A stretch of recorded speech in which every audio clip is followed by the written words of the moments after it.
Leave it. Duke.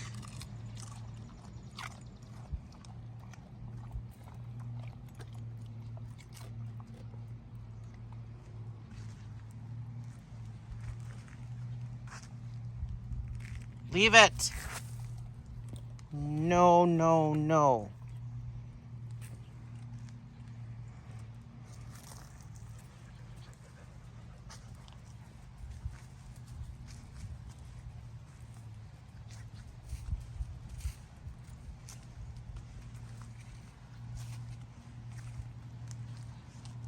Leave it.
Sit. What up, dog?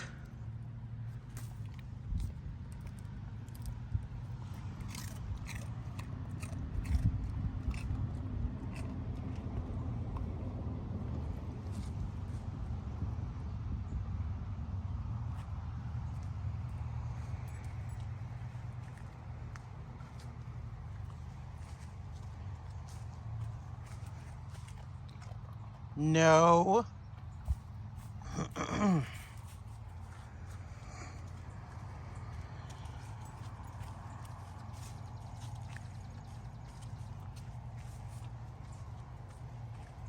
No!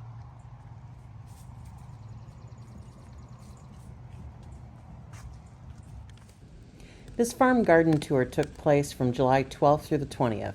Troy and I took the week off of work, and we had planned on spending 4 days, 3 nights up in Voyageurs National Park. That's what you're looking at right now, is the beautiful view from our campsite. There was quite a bit of smoke in the air from the Canadian wildfires, and just a little bit of rain. Just a little.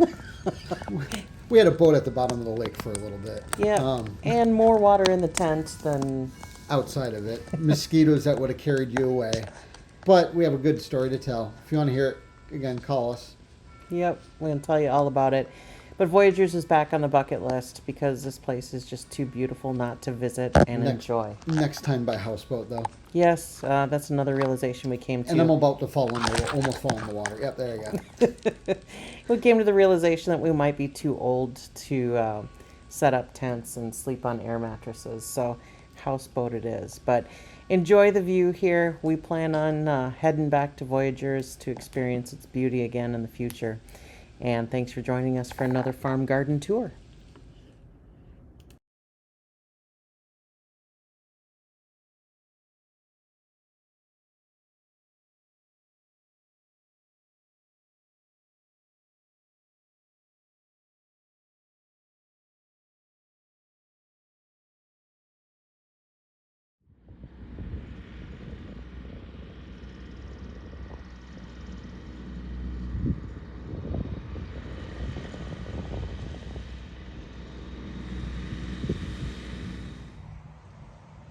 Today is Sunday, July 20th, and this is your farm garden tour.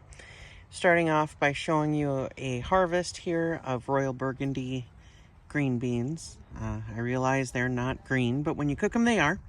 And here is an example of some of our snow peas. We started harvesting snow peas a week ago, and we harvested 36 pounds of snow peas. And we've eaten some, we've taken some home, And for the first time, we actually sold some. Put signs up and sold them for $3 a pound or 2 pounds for $5. And we had some folks come and buy them. So that was kind of a cool experience. I wasn't sure how receptive folks were going to be to snow peas up here. But yeah, I know at least one person came back and said that they had come because they'd heard that they were tasty and nice and sweet. So that was kind of cool. We're going to start in the tomato section, and I'm going to ask Troy for his help here because I found an interesting example of cat facing when it comes to tomatoes. And I know in the past years with our videos, we've shown you tomatoes that have cat facing on them. But now I actually have an example here of how it happens and why it happens. So here is a blossom. It looks a little gnarly, right? It's actually 4 blossoms that have kind of fused together, and if you look real close, you can see 4 distinct different stems there on that blossom. So it makes this really goofy, wacky looking blossom. And when that actually turns into a tomato, that's what it ends up looking like. Look at that from the side. It's like Siamese twins, triplets, quintuplets. Yeah, this one looks like it's 3. And then you end up getting these kind of craters in the tomato. Sorry about that. I didn't mean to knock it on the ground. And it's not that they're inedible. You can certainly eat them. You just lose a lot of the tomato. You do, because those spots are kind of hard spots. Well, and here you can even see once I remove the flower what the tomato itself underneath really does look like when it does that. So there you go. Yep, very interesting. So the reason we are plucking those out, I mean, if they're young enough and small enough and they don't look like they're, it's not to the detriment of the plant to just pluck them and throw them. Not that we're trying to grow perfect looking tomatoes, but you just don't get as much out of those as you do if it's a nice, smooth, single bloom. So yeah, there's your little horticultural tidbit for the day. Down here at the south end of the garden, these are onions. We've harvested a few of these, eaten the bulbs, eaten the tops. Very tasty. Nice, fresh onion for whatever it is that you're making. And the tomatoes, Troy and I have tied up and pruned the tomatoes twice in most cases. We've got a lot of nice looking tomatoes coming on. Here's a nice one. This is this one of the celebrities? Oh, this is an Amish paste. So yeah, they're coming. Nothing is starting to blush yet. Nothing is, really ripening, but check it out. We got some nice looking tomatoes. So that's also an Amish paste. There's another example here of cat facing. So we'll get rid of that guy. And that's I don't think, yeah, it is Amish paste. That's interesting. You usually don't see that with those. Well, that one didn't look like true cat facing. It almost looked like the blossom was deformed when it started. Yeah. But yeah, they are growing nicely, and we should have, despite the somewhat rough start that we had with our tomatoes and freezing, the starts that we had freezing, we are going to have a decent tomato harvest this year. Fingers crossed. So yeah, that's a Roma. Let me get down. Nice looking little cluster of Roma tomatoes. So I see lots of tomato saucing in our future. Jeez. So cucumbers, they're doing pretty well. We still have the leaf discoloration that we had last year. I never did do much research into that because the cucumbers in the end produced well, so I just really didn't worry about it. But yeah, the leaves themselves don't look terribly healthy. There's one plant over here that's got some nice little starts on it. I don't want to show Duke because guess what? Duke will come in and eat them. But there's one right there. Blossom, cucumber. So, snow peas, that first harvest, like I said, we harvested 36 pounds of snow peas off of this double-sided fence that we planted both sides.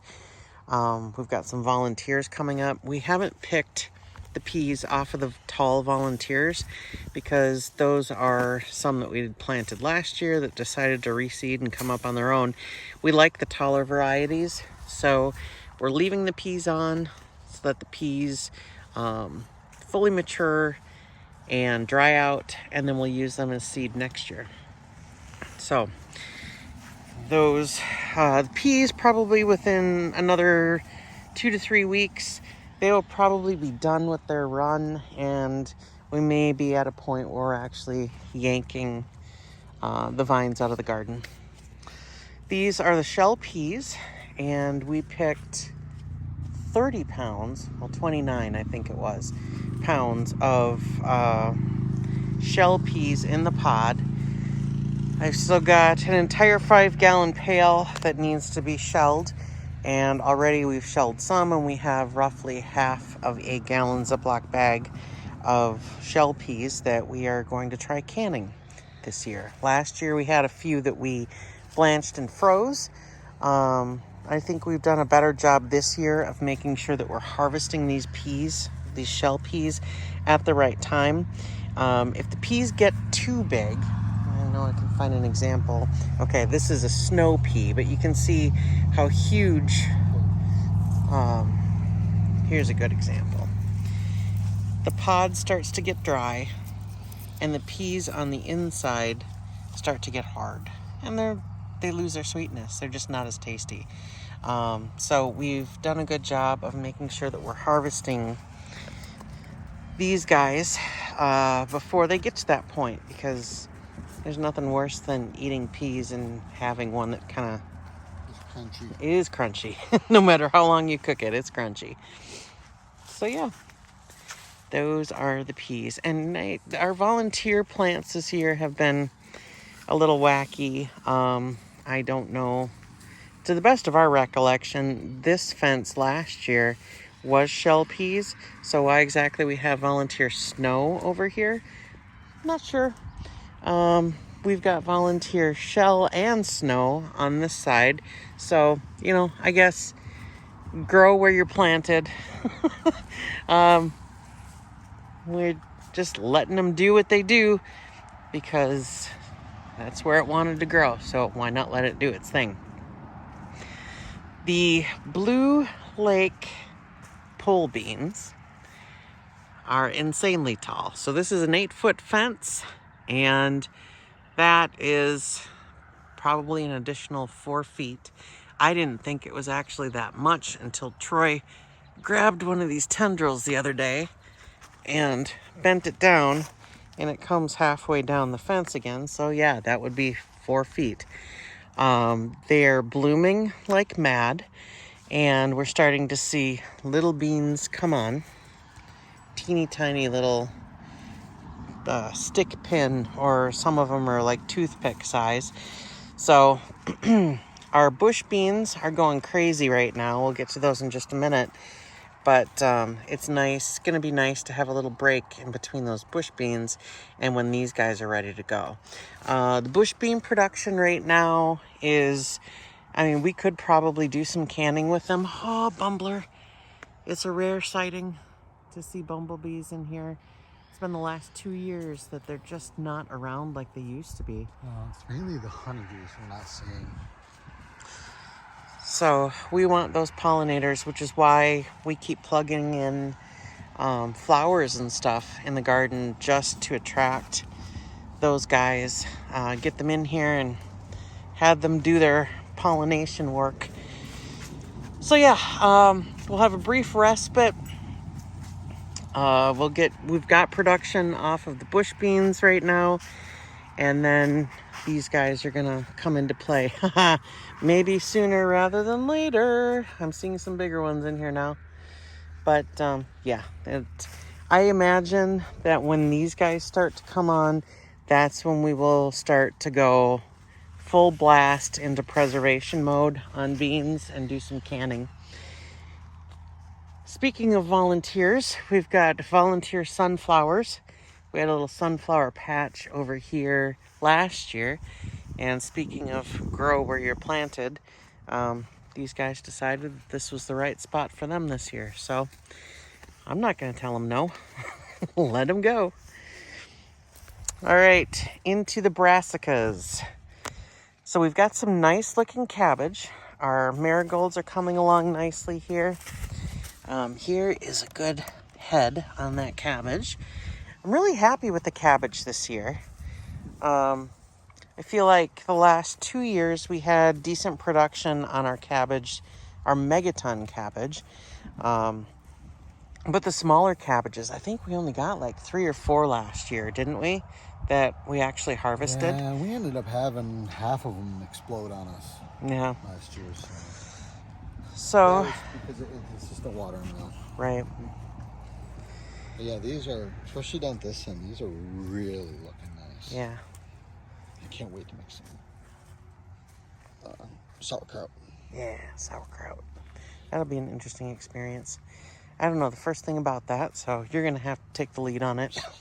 You and I are going to learn together. There we go. Now we get into Brussels sprouts, and you'll notice that we've got some pest activity. I have seen some of the cabbage butterflies in the garden. There are some floating around in the field. I don't want to put poison powder on these, so we'll just have to try and mitigate like we do with the potato bugs. Do the best we can. The nice part is the farmer cut the hay, Mm-hmm. and so the butterflies just aren't out there like they have been. Yep. But you can see that there are some teeny weeny little Brussels sprouts coming on. It'll be quite a while before we have anything to harvest there. And speaking of megaton cabbage, here they are. We have 4 of them.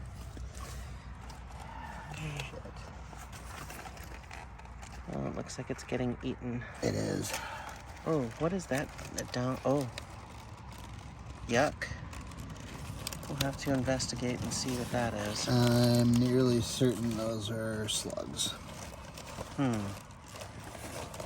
Okay. Those are eggs. Yuck. I'm pretty sure. Okay. To be continued on that.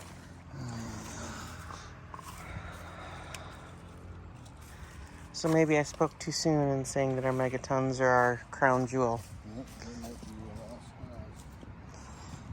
But we'll figure that out and share with you what's happening. These are zinnias.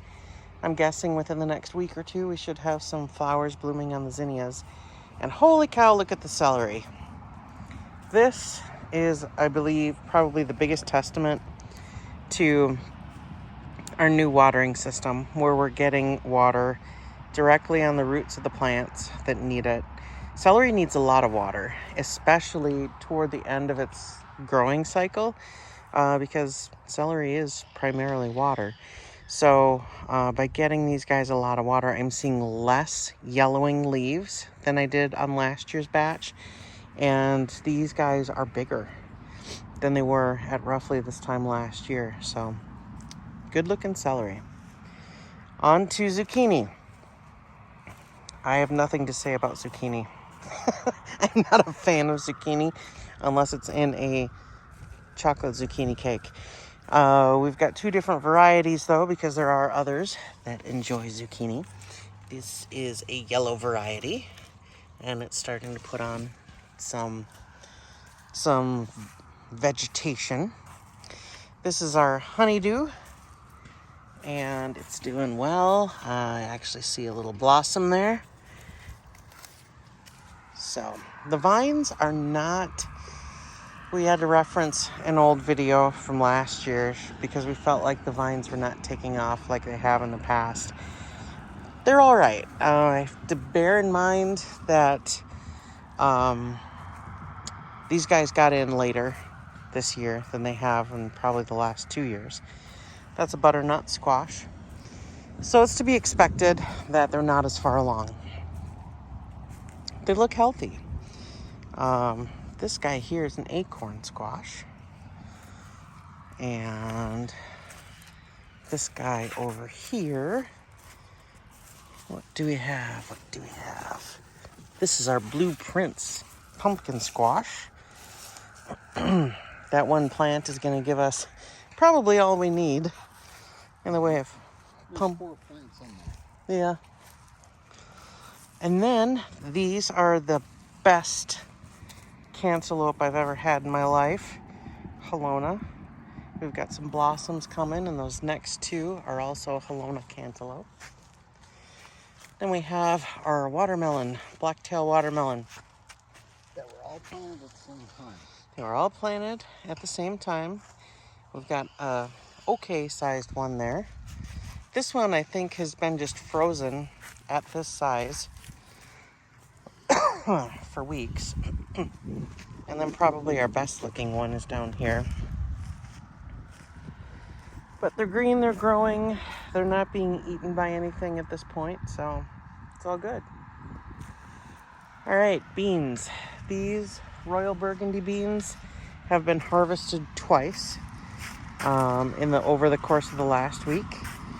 Lots of beans coming on. It could actually probably be harvested again tomorrow because there's some okay sized beans on here. But yeah, those get cooked, they turn green. They taste just the same as any other green bean though. So good stuff there. Here we've got some peppers on either side. We've got dill and we've got carrots. These, oh, I'm stoked. These are the Kyoto Red. And they're coming up really nicely. These were planted as straight seeds. Carrot seeds are super duper tiny. They're even smaller than like the blossoms there on that dill. So it's hard to plant them with decent spacing. A lot of times you've got to thin them to get them to the appropriate spacing. And then down here, these are called Danvers Half Long. And we planted them from a seed tape. So it kind of looked like a skinny piece of toilet paper with seeds in it. Excuse me. And they're coming up nicely as well.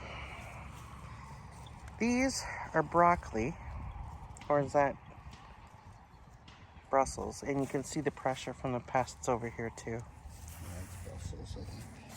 This is a different variety of, what do you call it? Marigold. I don't know what it's called. I'll have to find a stake in here, but the foliage on it is definitely different. There is eggs from those nasty cabbage butterflies. That looks like a cabbage butterfly that's half eaten. Well, half eaten is good. Get rid of them. Yuck, yuck. As long as I'm not eating them. There's a teeny weeny little broccoli floret. Tough to focus in on that. This one has been eaten quite a bit too. There's another floret, and here is our biggest broccoli floret. So, oh, that's about to bloom. That strange looking marigold. So we'll see what those look like when they start to flower. So yeah, we got carrots all the way down this row in the middle. And still have some grass removal to do. Here's another nice example of the Royal Burgundy beans. These can get to be about twice that size. They're nice and tender and fine to eat at that size, but might as well leave them on a little bit longer. Now, these cabbages look nice. So we should get some cabbages out of those plants. All right, now this is where I really need to do some work. I've got lemongrass there. It sure is tough to weed the regular grass out of the lemongrass when it's all grass and it's hard to tell what's what. Down the middle we have some onions. Need to get rid of that grass. And yeah, we've got herbs in here. This past week we had roasted new potatoes, and I picked some thyme and some sweet marjoram or marjoram, I don't know how you say it, out of my out of the pile of weeds here. I promise there's some thyme in there. And yeah, it was fantastic. It was wonderful to eat fresh out of the garden, the potatoes and the herbs. We got some oregano in here. I'm hoping by next weekend that I get this all weeded up and taken care of. These weird looking guys are called borage. There's white borage and there's blue borage here in the garden this year. It's a really cool looking plant. Both the blooms as well as the leaves are edible. If you're at a bougie restaurant, you might see some of these blossoms on your plate. As you can see, they're a bit furry though, so the texture is different and it kind of has a cucumbery taste. It's interesting. You gotta eat one just to say you ate one, because why not? Why the F not? All right, we've got some pretty damaged broccoli down here. I don't know, we're gonna have to figure that out. It's not gonna happen today though. And some more dill. There's the white borage. Looks pretty much exactly like the blue, except a white blossom. So there you have it. Over here, we have our bean patch. And in the bean patch, we have Maxabel Bush Fillet Bean. These guys, I think, are yummy and cool. Troy makes a good point, though, that they're great for fresh eating, but for canning, you probably need twice as much, if not 3 times as much as we would any other kind of bean to fill a jar. So, okay for fresh eating, probably not our best option for canning and preservation, because we'd need to plant twice as many to get the same amount of canned green beans. But yeah, they're good looking. Let me get my finger out of the way. Good looking beans. This one is what? How? 8 inches? 6-8 inches? Sure. Okay. And now let's talk corn. Tell me about the corn, Mr. Stevens. Yeah, the corn is corn. You can see we definitely have stuff that's tall, very tall. And then we got these spots right here, like right in front of us, that are very short and very yellow instead of nice and dark green like the stuff around it. Which, judging based on that and the fact that my beans through this area are suffering a little bit, and a lot of the stuff that's been planted in this last tarp is not coming up well, I'm thinking I'm dealing with fertilizer burn. Everything around this area is going gangbusters, which, if you think about the spots in your dog where your female dog pees, you get a great big tuft, and when you mow over it, there's a dead spot in the middle. That's exactly what this looks like. Now, that being said, as we walk down to the corn, the rest of it is actually doing quite nice. Don't look too close to the ground though. Yes, I know we have a lot of grass. We've already got a plan to mitigate that this fall using a non-commercial herbicide.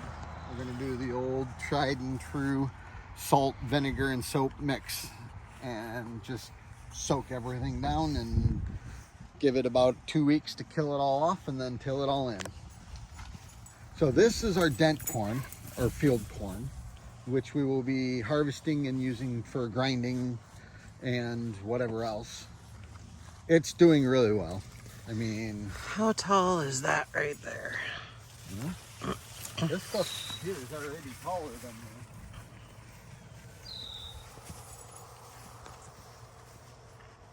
Yeah. If you've ever played in a cornfield, it's the height of a normal cornfield. And then next to it here, we have our first round of sweet corn, which, as you can see, is tasseled out. And that one on the end is probably the best example you can see from today. We have really nice cobs started. So those will need a few weeks yet. I'll be testing them along the way and see how they do. And then we have our glass gem, decorative / popcorn / sweet corn / grinding corn. This one's probably the most universal. You can do just about anything you want with it. And then we have our bodacious, which is just starting to tassel out, and it's about 2 weeks behind my other corn for tasseling. And this stuff, we're still undecided. I may just come in through here and bushwhack it down. I don't know there's enough there that we're going to be able to do anything with it, and I would rather not cross-pollinate with it. Although the only one that we have that concern with is the glass gem. So, and that is probably at least a month, if not 2 months from tasseling on that. So, Our potatoes. We took a little video a couple days back. We did a little test. We're in the garden today, and we are going to do a potato test. Troy's digging up a potato that has blossomed, and the blossoms are fallen off. When the potatoes blossom, that's an indication that there are tubers growing underneath. And what we're going to do is we're going to compare one that has active blooms to one that has bloomed and has not lost its flowers yet. These are German butterballs. Creamy, creamy potato. We had some earlier in the week as cream new potatoes and peas. That's a good looking plant. What do you think? Those are a good size for early in the season. Yeah. And we usually don't harvest these. We let the foliage on top die back on its own. A lot of commercial producers will spray the foliage so that the foliage dies and then harvest the potatoes. But again, that is a month, at least a month away, right? Oh yeah. So this is, we acknowledge, very early, but we do come out here and steal some potatoes for new potatoes. I mean, they're all the rage at the grocery store, right? You buy new potatoes at the grocery store and you pay $5-6 for what? 8 ounces? And that cost us nothing because that was leftover potatoes from last year. Correct. Leftover potatoes from last year that went to seed and then we planted. So these are pure profit potatoes. Say that 3 times fast. I'll leave that to you. Okay, now we dig one that has active blossoms on it. Now, in fairness, half the plant has had blossoms, but it is still blossoming, which is why we picked it. And I'm wanting to pull the plant whole, which is why I'm trying to loosen it up all the way around it.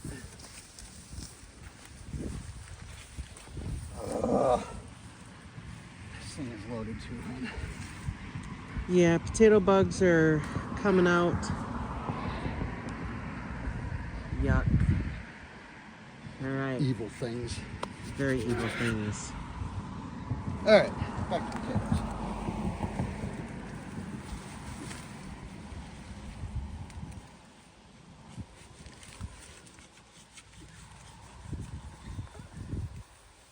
Oh, look at that. Holy cow.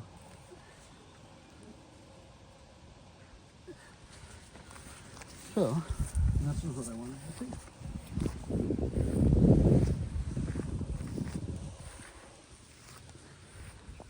Well, here's my seed potato.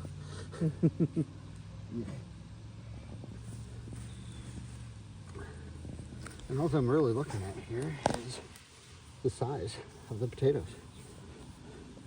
Obviously, still flowering. They're on the smaller side. Done flowering, they're really starting to put on some mass. Nice. So there we know. If we want ones that are small fingerling style, we pull them when they're still got flowers on them. Otherwise, either way, we're eating good. Either way, we're eating good. She's providing for us again. Thanks, Grandma. Okay. So, anything else we wanted to talk about? How about the garden and our theories on fertilization and fertilizer burn? Well, yeah, no, I mean, you can see here up at the north end, you can see I've got more of the corn that's got some burn. It looks like it's got the same fertilizer burn. But then if you look at my potatoes out here on the corner, they're doing the same thing where you get down towards the middle and they're darker green, they're taller, they're more robust, and the same thing with the corn. And as we walk down to the other end, noticing the nice sunflowers that have been planted here and coming up, Yes. you can see it stays dark green, and then they've got a little bit of a light patch here, and it all seems to be right here on the edge. And then you get down into the corner, and it has the really light green again. And this is where we did our test dig, so that's why there's a naked spot there. And this is also where we have an infestation of potato bugs, so we decided we're just going to pull those plants rather than trying to fight the bugs. Kill the plant, kill the bug. You got it. But I will say that this year compared to last, these plants, as far as the potato bug infestation, are in far better condition than what we had last year. Oh yeah, far and away.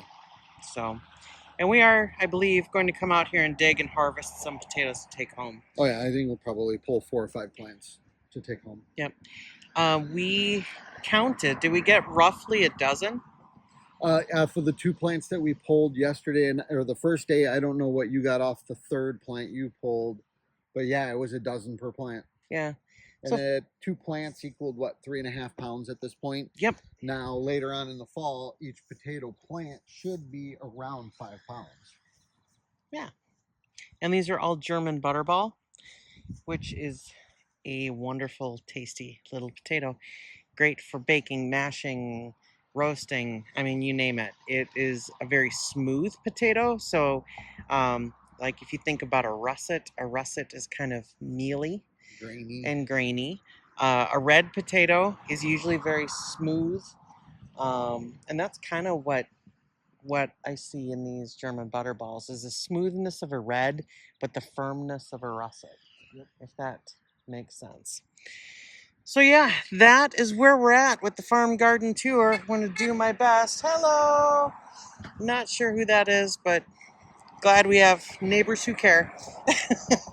That's where we're at. Troy did some mowing up here. There's trees that we planted, was it 2 years ago now? Yep.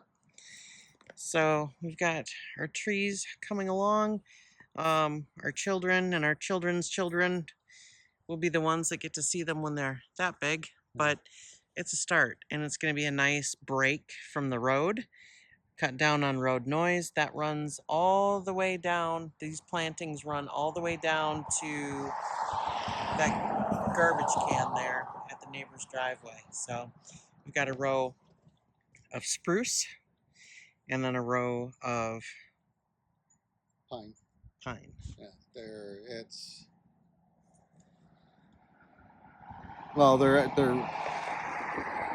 Norway spruce, so Norway pine, so red pine. Mm-hmm. And what is the spruce? Is it black spruce? Yeah, black spruce. Black spruce. Yep. So the Norway pine is going to look like this guy right here at the end of the driveway. Tall, skinny, very robust, very solid tree.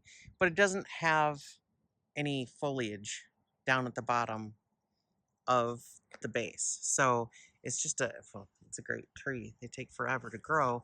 And then the spruce is going to look like those guys up there, where they have foliage all the way down to the bottom. So that's why we planted them in a row. We're going to get these nice tall Norways here in the back, and then the spruce are in the front. So they're going to create noise break, wind break,